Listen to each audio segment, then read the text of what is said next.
weapons in PMKs. Most part of traditional used weapons from West Sumatra have their origin in items of practical use.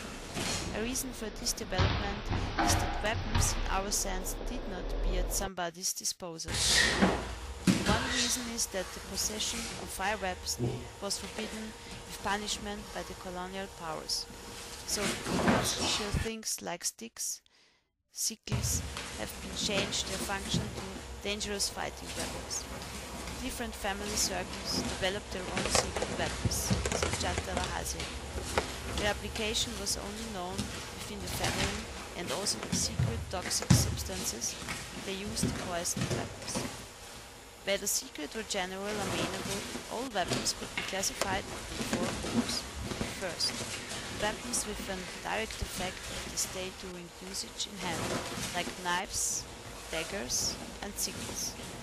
Second, weapons with an effect achieved by additional fixed equipment, like spears with chains, two sticks combined by a chain, and so on.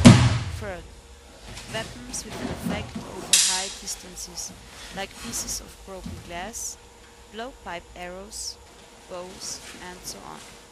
Fourth, weapons with a camouflage effect, like arrows and traps. After ending of the colonial time, modern fire weapons become more accessible for the people of Southeast Asia. For this reason, most of the traditional weapons have lost their original function for fights and self-defense.